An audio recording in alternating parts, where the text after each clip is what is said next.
बुझै हजुर गानी बडै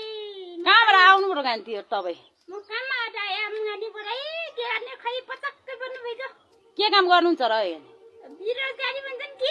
भनेर जान्दैन बेरोजगारी त बस्ने पो भन्छन् के गानी काम गर्नेले रोजगारी भन्छन् रोजगारी रोजगारी काम गर्छिउ अरे र मलाई नि त्यस्तो काम लगाइदियो गानी कति खान्छौ तिमीले तलब महिनाको 668 भन्छन् दिनको अब त्यहीले खाँदाखेरि कति हुन्छ भने ओहो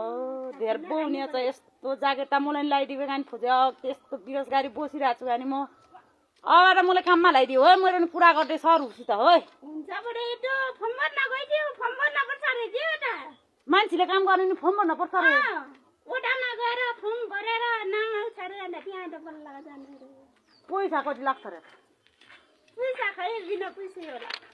अरे र कुखुरा सुखुरा पाल्ने पो फर्म भरेर अन्त केटा मान्छेले काम गर्ने फर्म भर्ने हो त नि काम गर्नेले फर्म भर्न पर्छ किरातीको जन्म डाटा लाग्न पर्छ सबै बताउन पर्छ जमिन जग्गा सम्पत्ति केहरू बताउन पर्छ नि आचा गानी म त जमिन जग्गा नि छैन खिजाउ लानु भयो गाडीलाई छ नि त त्यस्तै भने बस्छु न छगेर तिमीले छैन भन्छु छगेर गाडी किटीका जमिन जग्गा भएर नि छैन भन्छु नानी अला बले तै पनि कुरा गर्दै हो बुझे मलाई होइ हुन्छ